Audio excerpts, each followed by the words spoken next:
Well, hello, Community Bible Church. Welcome to another edition of A Verse a Day, our online daily Bible study. I hope that you're having a good week here. Now, a couple of important announcements for those of you that are involved in our church here is that on Wednesday night, normally we have our Awanas and youth group and now college age group. That is actually canceled tonight due to the potential hurricane coming our way. That thing changed very dramatically in the last 24 hours, and so it has turned it back towards us. But that's just part of living in Florida, right? But thankfully, it doesn't look like it'll be too strong. But yet, we didn't want people driving around in that type of weather here, and which is also the reason why I'm coming to you a little bit earlier in the day than normal, just because I might be leaving a little bit earlier than normal as well.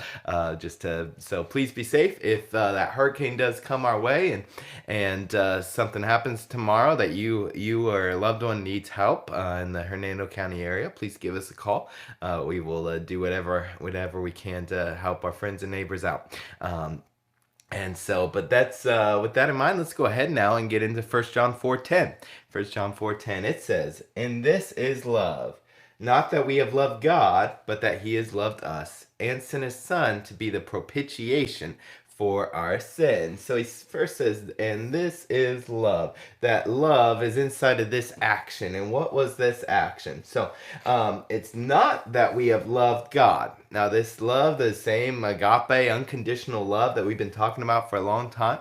So here's the deal. A lot of us sometimes come to our relationship with God, and almost it's like we're doing God a favor, right? And we say, well, God, I'll go to church, but I'll give slide 20 into the plate as it goes by, or I'll do all these sorts of things here, and hopefully, God, you better be happy with me because I'm really going out of my way to serve you.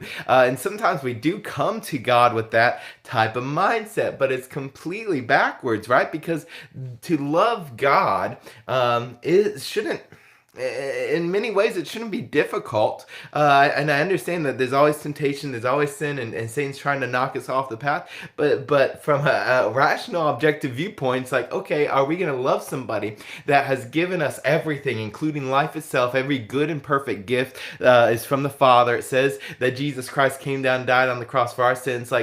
So we're not doing God any favors by loving him. That's not the ultimate standard of love, to love somebody that has already loved us conditionally. What the ultimate standard of love is, not that, but it's this: but that he loved us and sent his Son.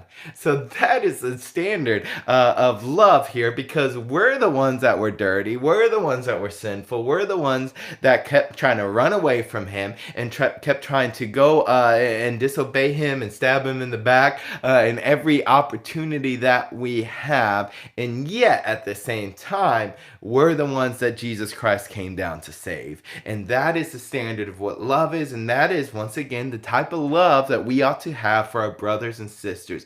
Every person that we come across here if we're of God, we ought to have this love because he's our spiritual father, and we should resemble our spiritual father, as we talked about before.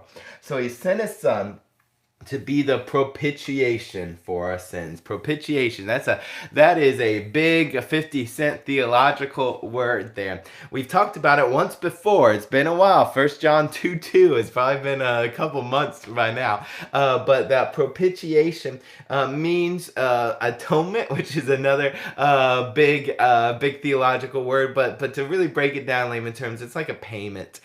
He was the payment for our sins. See, because whenever we sinned, we had to pay the fine. We had to pay the punishment. We had to serve the time.